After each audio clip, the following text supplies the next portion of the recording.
Hi, and welcome to the presentation of What They Aren't Telling You About Weight Loss. I thought I would combine the idea of sugar and getting off of it, processed foods, and also take a look at the different dieting programs and why not they fail. I need you guys to just kind of be present here. This is a lot of information. Try to find a place where you're not going to be interrupted so that we can get started and really share the background, what's going on in the background of what our body and brain is doing without us really even consciously being aware of it. So, a lot of my information that I'm sharing with you today comes from Eliza Kingsford. She's a licensed physiotherapist and a behavior change specialist. I found that her research and how she presents her material is very mainstream. It's easy to digest. So I hope you enjoy this presentation of what they aren't telling you about weight loss. We're going to talk today about a few things, and we're going to get sciencey. The parasympathetic and the sympathetic nervous system. We're going to talk about hormones. Hormones like leptin, cortisol, insulin, serotonin, and dopamine. We're going to talk about the bliss point and why calories matter, our threat response, and decision fatigue. Now, before we get started, let me just tell you a little bit about me. My name is Kim Bruce. I am a trainer, a nutritionalist, and a life coach. I have been a trainer now for 28 years. And then since then, I've just added different certifications to my experience, just to make sure that I'm well rounded and can help my clients with more than just one facet. So, welcome to my presentation. We're going to start with the nervous system. The parasympathetic and the sympathetic nervous system, and why this is important and what is going on behind the scenes without you even noticing. So, take for example where we are now with COVID. You are in a fight or flight system, and that's our sympathetic nervous system. When you're reacting to situations that cause stress that you don't have a lot of control over, this sympathetic nervous system takes over. What happens is our brain thinks we're in danger. And it doesn't really process the type of danger. It just doesn't feel good, the stress, the danger. So it processes that we're in danger. And what happens when this fight or flight system is elevated is it shuts down some of the other systems that we need to create decisions, and that's where things kind of fall by the wayside.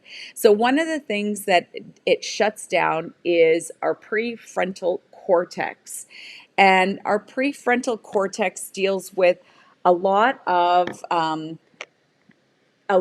decision making functions, executive decision making functions. But when we're in this sympathetic fight or flight system, that that executive decision making system gets toned down.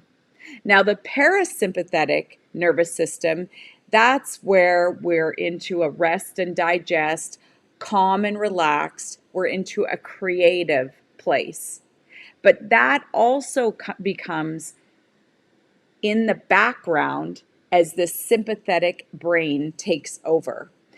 What happens when you are in a fight or flight is your brain wants energy, quick energy. It needs to deal with the danger.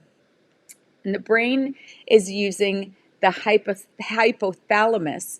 And that's what I'm suggesting, that it doesn't understand the danger. It doesn't understand we're in COVID. It just understands that we're stressed. So that quick energy that it's asking you to give it is glucose. And it's there to deal and preserve it's there to deal with the danger. So the body is looking for glucose, and that typically comes from sugar and processed foods. And that is how we get into this cycle without even knowing why. This is all happening behind the scenes. Our parasympathetic nervous system ties into the prefrontal cortex, which is where we make our executive decisions. It's where our decision making comes from. Things like you can ask yourself, what is healthy for me? What does my body need? Do I have impulse control, and can I have delayed gratification?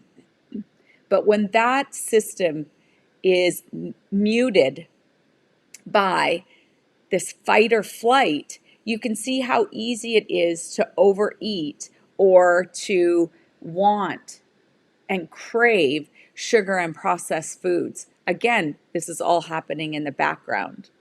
So, just kind of like the caveman days, there's part of our body that hasn't even begun to adapt to the changes that we live in today. And the hypothalamus in our brain is one of those particular organs. So if you think about, let's talk about restrictive dieting.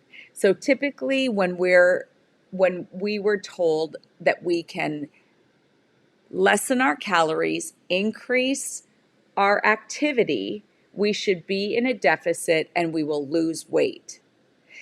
But if you are on a restrictive diet and you're not eating enough food, and now this I'm sure that a lot of you guys can relate to with growing up in the 60s, 70s, 80s, where to lose weight you just restricted. We didn't look at the type of food we restricted or the type of food we ate. We just knew that we had to get rid of food. But when we're in this restrictive state, there's hormonal issues that start to come into play that cause our body to hold and store fat.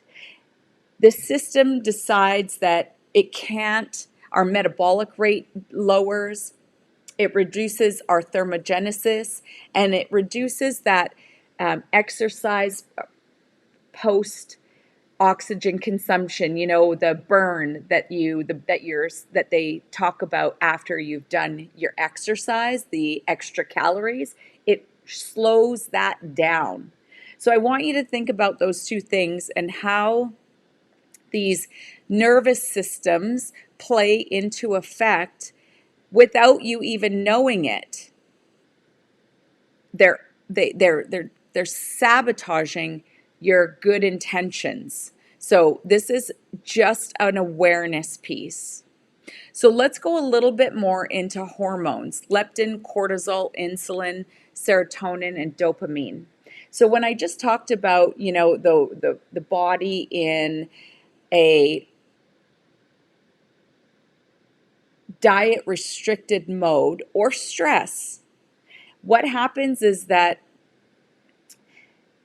the leptin, this hormone, it causes a resistance. So although our body produces the leptin, when we're in a restrictive situation, it doesn't tell us that, leptin is supposed to just let us know when we're full, when we're satisfied. But because we're in this state of restricted eating or stress, the body doesn't recognize the signal from leptin.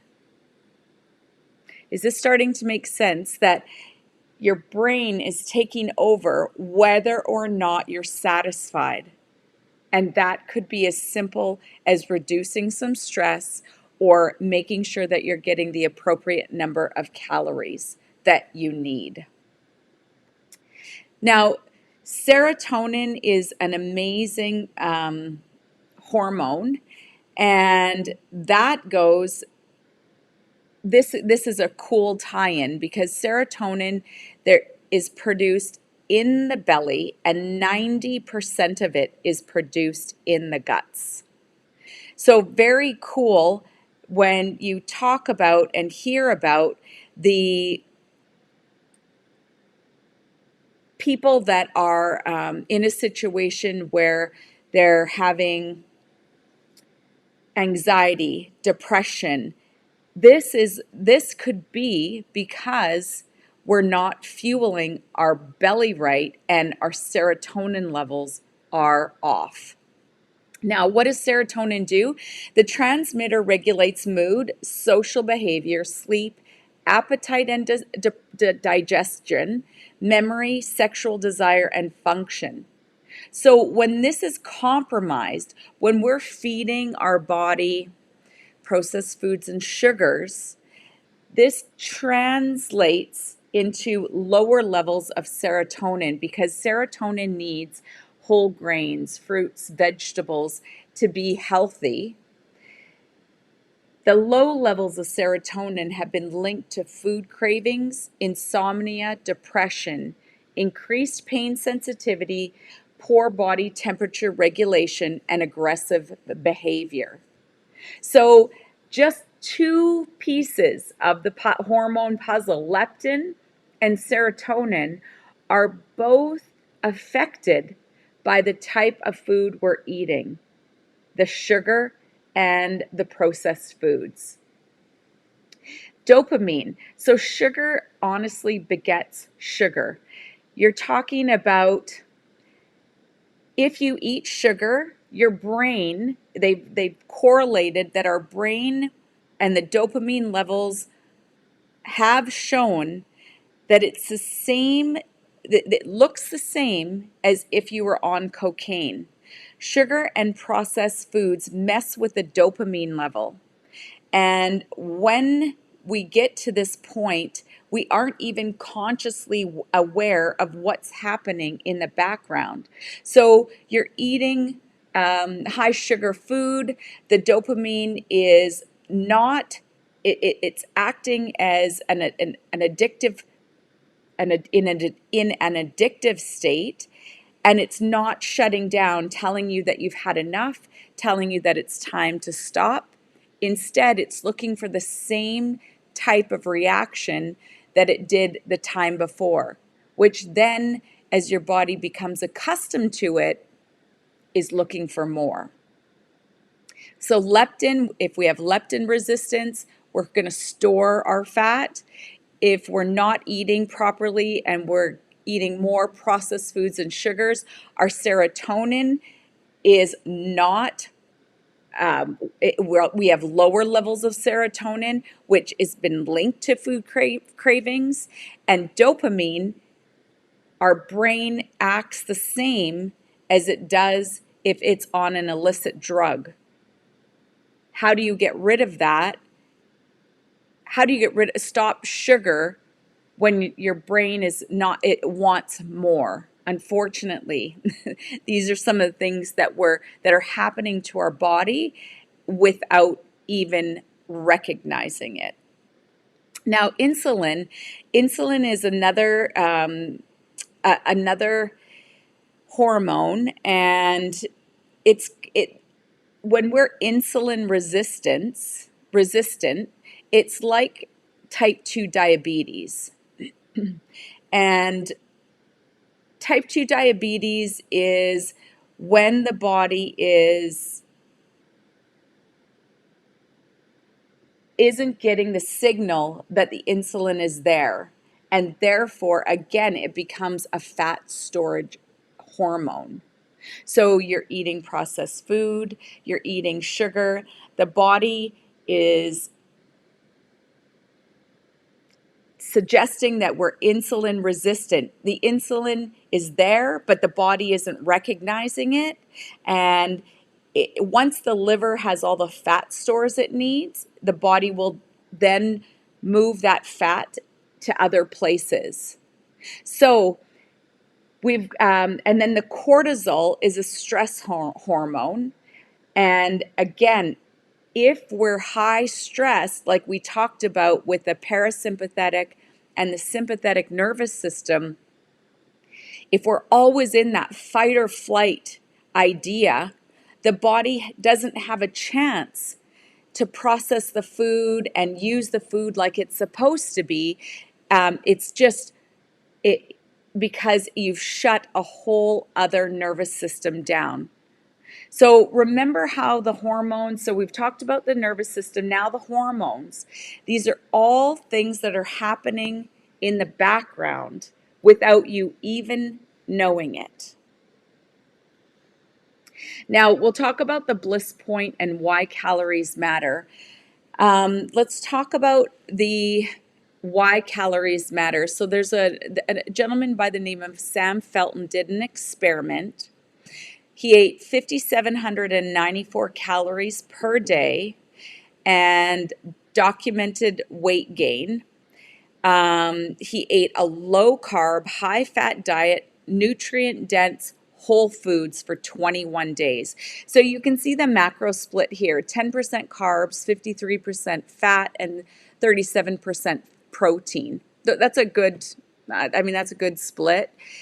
He predicted he would gain 16 pounds, but he gained 2.8 pounds of lean body mass. Now, he tried this again, the same experiment, but he changed the macros. So same calories that he ate, 5,794. He changed the calories to 64% carbs, and this is a standard American diet, 22% fat and 14% protein. He did gain the 16 pounds, and he also gained 3.6 inches off his waist. So when you think about calories, the type of calories you're eating does matter. I mean, listen, I'd love to tell you that you could, eat your daily allotment in chocolate bars and candy. We'd probably get sick of that. But regardless, this particular experiment just shows that the type of calories matter. So he actually, that 5794 calories that he ate per day was over what he typically ate. And he expected to gain 16 pounds based on the extra calories he was eating. Now let's go into the bliss point. The bliss point, honestly, we are inundated today with food, advertisements, trying to decipher whether a food is a good food, a nutritious food. It's just overwhelming. In the past, we had about 13,000 man-made foods that were available to us. We're up to 44,000 man-made foods that are processed. 44,000 man-made foods.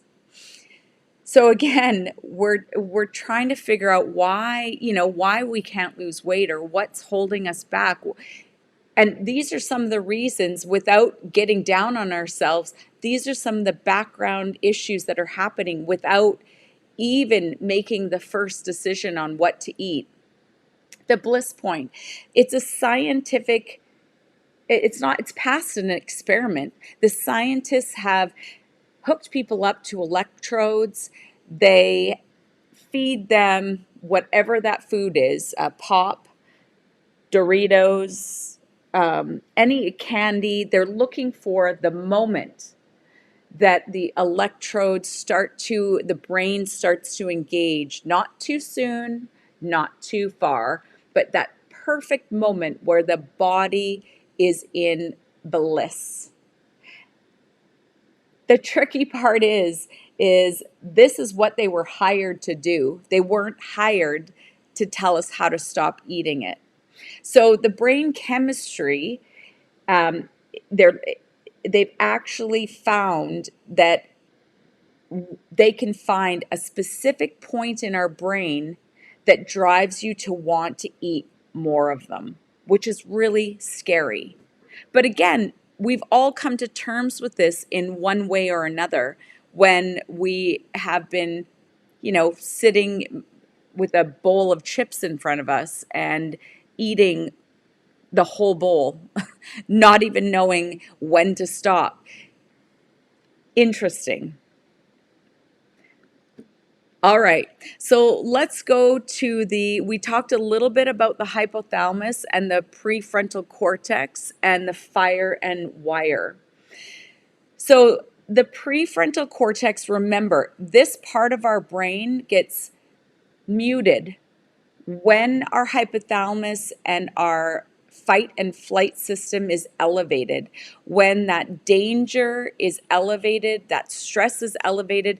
This part of our brain where we make executive decisions like focus attention, forming strategies and planning, inhibiting inappropriate behavior, shifting and adjusting behavior when situations change, that's muted.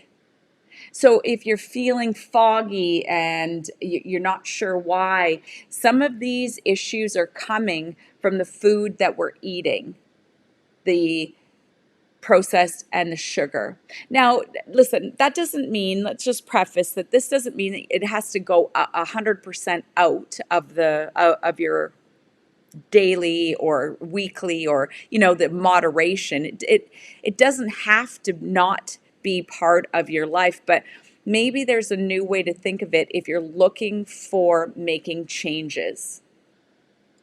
Now, we're going to talk a little bit about the fire and wire under the threat response system. So in the threat response system, our brain looks at something like pizza, and it really overloads the brain chemistry because it's not a natural product. It's a combination of food, and it fires our brain chemistry and crosses the neurotransmitters in the brain to a place where it fires it and then wires your brain to want more pizza. The brain becomes conditioned to that point where it will motivate you to want pizza just by the thought of it. This is the firing and the wiring. Again, unconscious decisions that are being made for you without even knowing. You guys, there is lots of good information coming as to how to fix this, but I think we need to be aware of what's going on behind the scenes so that we can make decisions for ourselves that are more strategic and that fall within what our goals, what we're looking for in our goals. Okay, let's talk about decision fatigue. So, nighttime eating, overeating, weekenditis. We talked about weekenditis just in our last webinar. But let's think about decision fatigue. We're all in a place of decision fatigue. We are expected to be on and work in high levels of high levels of concentration and environments that cause us to be in a decision fatigue state more often than not. When we're in this decision fatigue, let's go back, we're activating our sympathetic nervous system, our fight and flight, which we now know causes us to want processed foods, high fat, and sugars to feed and to, it's just basically that to mask that fight and flight. So when we have decision fatigue, if we look at it like a fuel tank, you start the day at 50%, you've got, 50% full, and you go on through your day. It gets more overwhelming. It gets more daunting. You're done, not just physically, but mentally tired. And then you're expected to make good decisions when you're making supper and when you are trying to find something that comforts you at night or on the weekend. So during weekenditis, I talked a little bit about obviously the food that we're eating, recognizing, did you have enough protein to keep your energy up, to keep your body satisfied? But if our brain is looking for a food that satisfies the fight or flight, and you're in a decision fatigue state, how are you expected to stop the eating and really stop the insanity? I have tools for you. I'm giving you all the information so that you know exactly how the brain works and exactly what it's doing behind the scenes so that you can become aware of what's happening to your brain when these situations come up. Okay, so I know you guys have heard this lots and lots of times, but we do have to create a new belief system for ourselves. I mean, I don't know that it's not as simple as changing the mindset. And I mean, simple in a way that, we need to be present. We need to stop beating ourselves up. We need to be graceful with ourselves. But when you're thinking that you are an overweight person trying to lose weight, you need to switch to who you are being.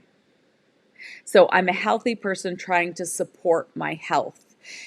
You have to stop telling your subconscious that you are overweight. Change the outlook and how you choose food. It needs to become supportive. It needs to align with your goals. Changing the feeling of restriction and deprivation, and then moving to intention, empowerment, and purpose. That's what I'm talking about. Okay, how do we get there?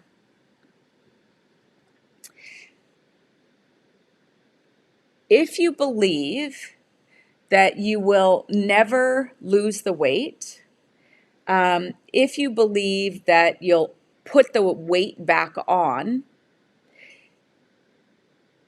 if you believe that the program that you're doing is not sustainable, that's part of your belief system. Now, your belief system drives all your actions, emotions, and thoughts. Your thoughts drive your emotions, and your emotions drive your behavior. So when we talk about situations like having a bad moment, making a bad decision for whatever that looks like in your life, succumbing to a craving, eating too much, and then we start to beat ourselves up, and then that forget it attitude starts coming in. This starts from the beginning of the belief system.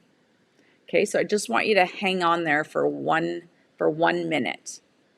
Let's get to the place where we take a look at what we need to do to fix it. Okay, what do we need to do to fix it?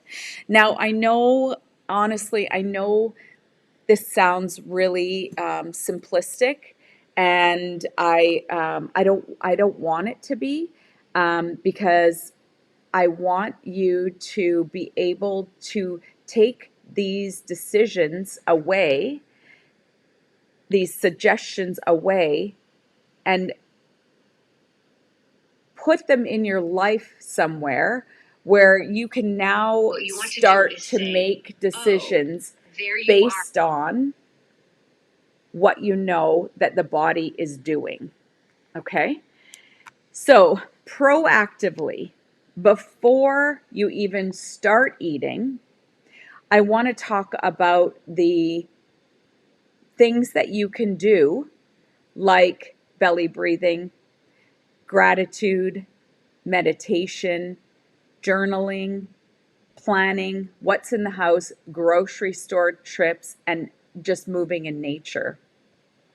And I think it's important that we talk about each of these things individually so that you can understand that there is options for you and options on how to make different decisions to stop putting yourself and being and really being subject to the unconscious things that are happening behind you.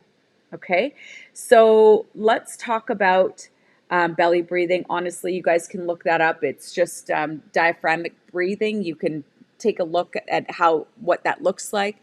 Gratitude, honestly, there's they suggest that it opens up a neural pathway that allows you to go through life in a more positive, pleasing, and pleasurable way. You need to practice being present. So it's not enough to just write down that you're grateful, but you need to connect with that feeling of gratefulness. Meditating, journaling, again, all things that have been studied, and you're trying to get back to that parasympathetic state where you're rest and digest, you're calm and relaxed, where you can get into your creative mind. This is what we're trying to do, getting out of that fight and flight, getting into that parasympathetic nervous system where we can start opening up the prefrontal cortex, where we can start making executive decisions that we need to make, and where we can lower our decision fatigue. So all these other things that are coming at us, you can just imagine being bombarded with these arrows that are coming at us from all directions. That we can mitigate it and control it. So when we find ourselves in a place that we're in that parasympathetic situation where we're out of fight and flight, where we're resting and relaxing, our serotonin levels regulate, our dopamine levels regulate, and we bring ourselves into more of a relaxed state. And we know that dopamine, when we're on sugar, it's like an addictive drug. We know that serotonin, if our serotonin levels are low, that we're going to have more food cravings. So this is stuff that you can do prior to even sitting down and having your dinner, planning. I know that we're all busy. I get it, but planning even a few days out, just so that if you have that decision fatigue at the end of the day, you're not making those decisions without some type of plan in place. I mean, it doesn't have to be tried and true and 100% down to the script that you wrote, but have something planned that you know is going to nourish your body. What's in the house? Okay, trigger foods. Again, I don't think I'm telling you guys anything new, but I think when you recognize what happens when you see these trigger foods like the fight or that firing, when the mind is firing, and it's like that pizza where it just wants more. I mean, when we're in those threat responses, the fire and wire, and you're triggered with some type of visual food, it's not helping you to make those decisions on a fatigued brain or a stressed body. Grocery store, you try to do your best to have a list ready, and you try to go into the store without being hungry, so that you have less impulse buying. We absorb, energy from people, and you can see that everybody's kind of at a 10 with their stress. Without even really knowing about it, you've got stress just because we're maybe locked up a bit more in our homes. We don't have the freedom to move around like we used to. We have restrictions on when we go out. So even coming to terms with that, and suggesting this is our new normal for some time, there are still responses that our body is feeling that we are stressed.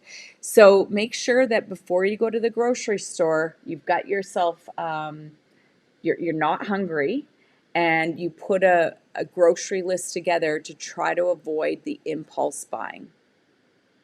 Then 10 minutes, they're suggesting 10 minutes in nature gives you the time to just reset. So, as little as 10 minutes outside in nature gives you the time to reset. So, these are some of the things that you could do to be proactive before eating. Now, during eating, we're kind of in a proactive and reactive state. And we're looking at things that you can do in this state that offer you opportunities to be successful so that you don't have panic purchases or impulse eating. Let's talk about the mantra. So, the mantra is really there to just help you get back into that parasympathetic state, that rest and relax, rest and digest. And it might sound like this: my body knows exactly what to do with the fuel I'm giving it. You're going to try to approach eating in a rest and digest attitude. Slowing down your eating. So when we're stress eating and we haven't given ourselves that mantra and we're just trying to get fuel into our body takes time to recognize when it's satisfied. So even if you are feeding it nutrient dense food, if you're wolfing down your meal, you're not getting a chance for the brain to catch up on how satisfied the body is. So slow down. Eat your food till about 80% full. I mean, your food's not going anywhere. If you have leftovers, throw it in a container and you're hungry an hour later, eat that leftover. It's not a big deal. It's not going anywhere. But be mindful. Make your meals mindful. Urge surfing. This is kind of cool. So this is where we have an ebb and a tide to our cravings. So I'm going to suggest that when you get you're into a situation where you're feeling the urge, you're looking for something to satisfy your brain to for whatever reason you're looking for something to satisfy your tired brain, your stressed out brain. What I'd like you to think about as this craving is coming up is to take just a moment and start to breathe. The cool thing with urge surfing is that it will crest and it will fall. So I'm hoping that when you notice this through the breathing, at least 1 minute, you can fight that wave. So as that craving is cresting, breathe through it, get up, move around, come back to it. See if that craving doesn't subside. So, for example, is the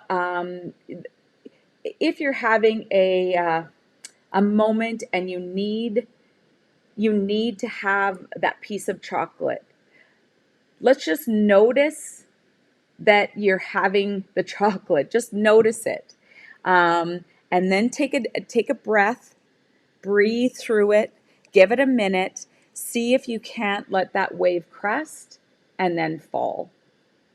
Very cool. Very cool.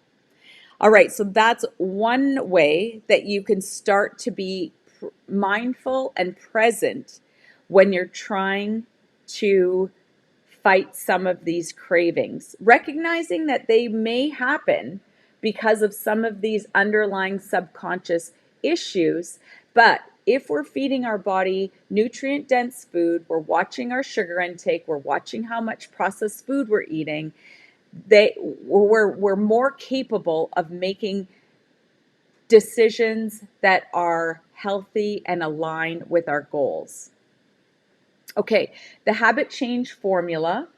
It is a formula that is devised from Jim Fortin.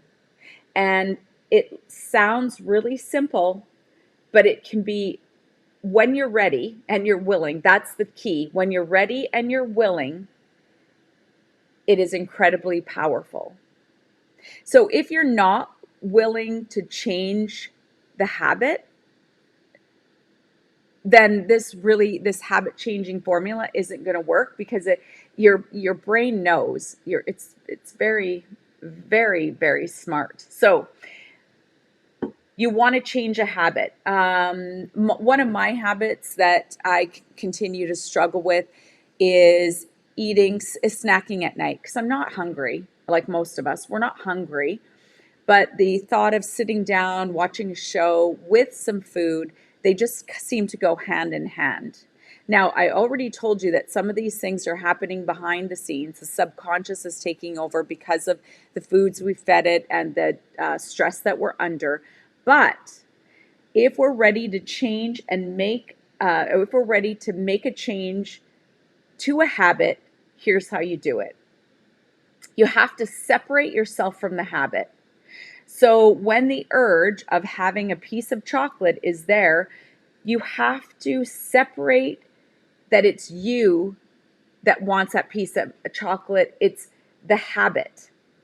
So you are no longer the habit, you are the thinker. You need to not make it personal, if that makes sense. So in my life as a life coach, we talk about the saboteur, and we have these saboteurs in our life, that throw us off track, whatever that is, whatever our goals are, telling us we're no good, telling us we're not worthy, whatever that is. These saboteurs sit on our shoulder. Identifying this little habit as something that's not you takes the opportunity for you to not make it personal. So I have a client that called her saboteur Fat Fanny. I loved it, Fat Fanny. So Fat Fanny would get in her head and tell her why, she can't stick to a program or whatever. But as soon as she was able to identify that it wasn't her, but it was Fat Fanny talking, she was able to separate the two. So I'm looking for you guys to separate the two as your first step to the habit step formula. Okay, now affirm. You need to make an affirmation on who you are. Don't engage in the battle. Oh, I shouldn't eat it. It's not really what it doesn't really align with what I'm looking for. Chocolate's not good for me. Whatever that is, don't engage in the battle. You need to affirm. I don't eat. I don't snack while I'm watching TV. I don't eat chips while I'm watching TV. Then you need to move. Okay, move. Get up, walk around the island, walk up the stairs, walk down. Physically move and get away from the situation to start a new neuro pathway. Then it's repeat. So we have to separate, then we affirm that this is not the habit that we want to engage in. We're going to move, and then we're going to repeat the step when it comes up again, if it does. So I want you to be aware of those. So now you've got lots of things to think about, being proactive during these cravings.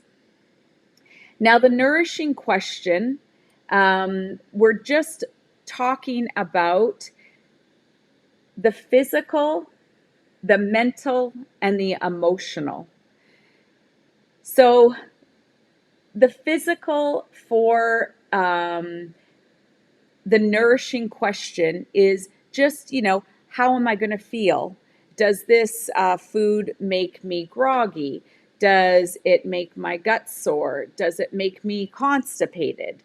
That's what we're looking for in regards to the nourishing question. The mental really is just that.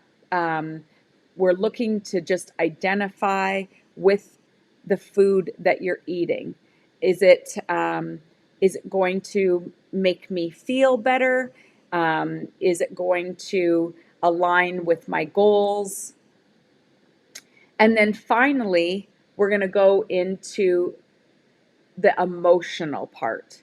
And the emotional part on the nourishing question is, you, the heart, you can't guilt and shame yourself after it's over.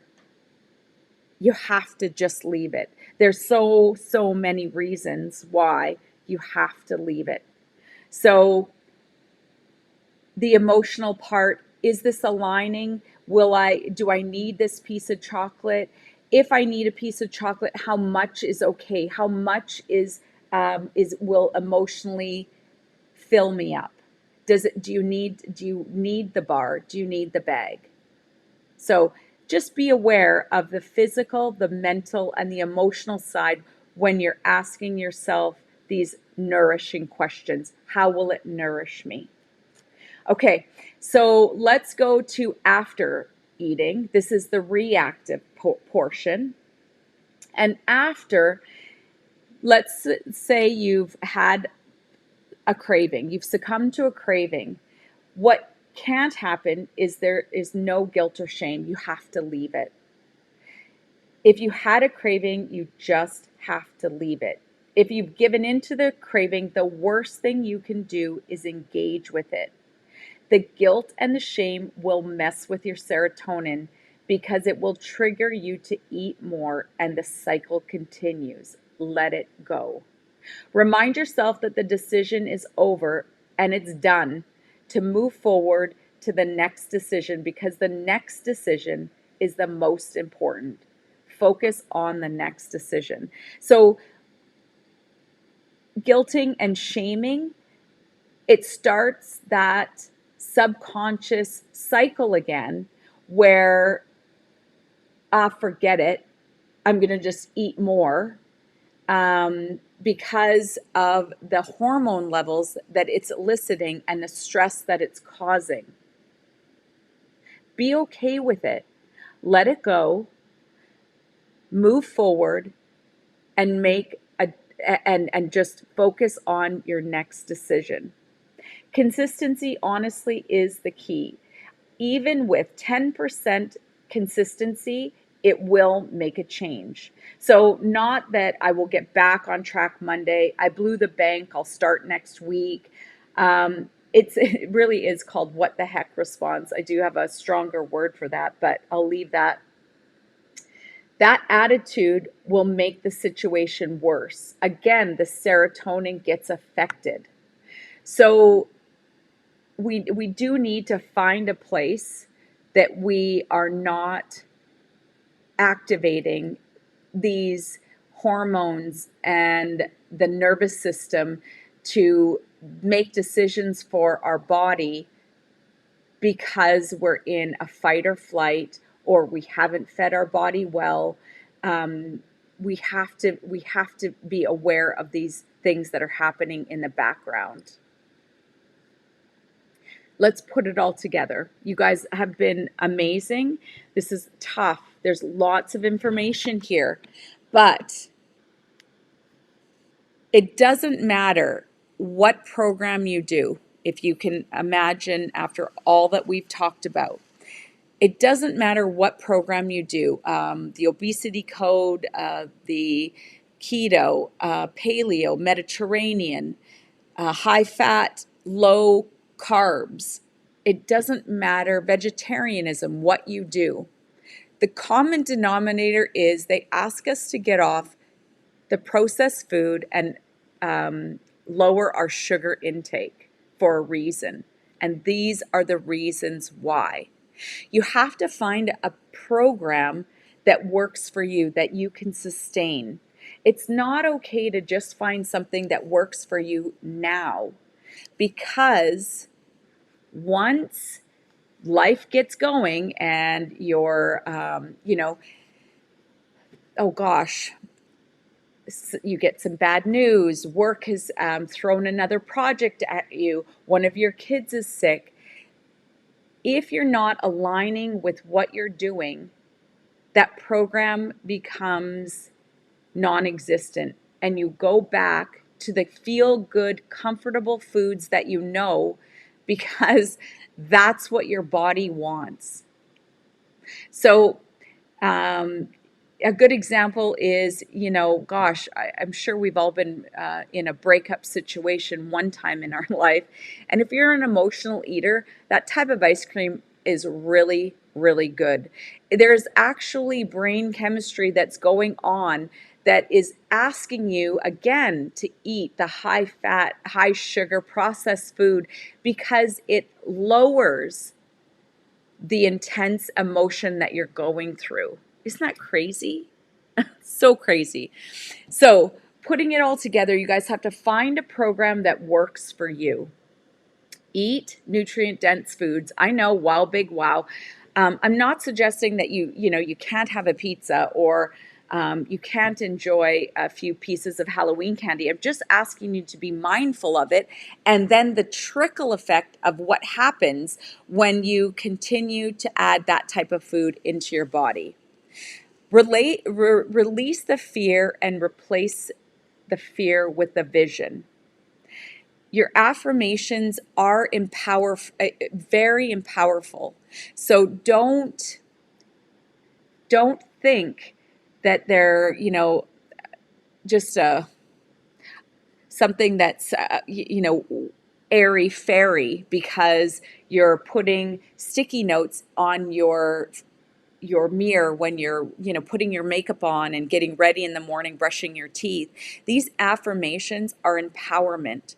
You're starting to then take over the system, that saboteur system that we have in place. Replace your faulty belief system, because your belief system, when that changes, your actions change.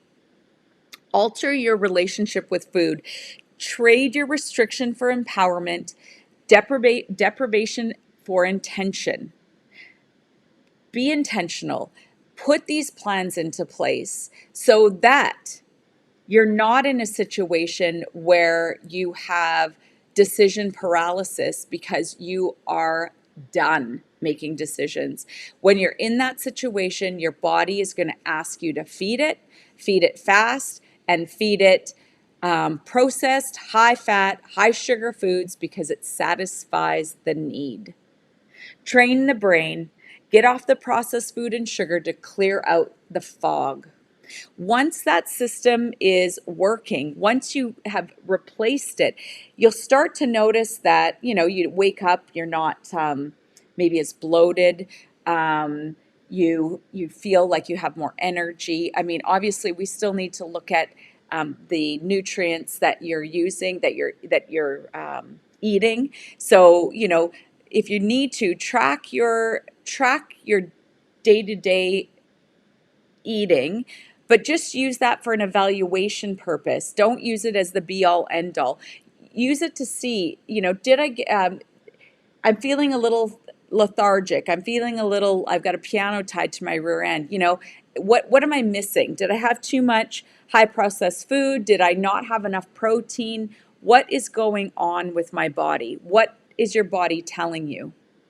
I mean, we still have these hormonal effects that happen to us during our monthly cycle, during menopause, some that are out of our control, but a lot when our balances are out. There are things that we can look at, but that's a whole other webinar.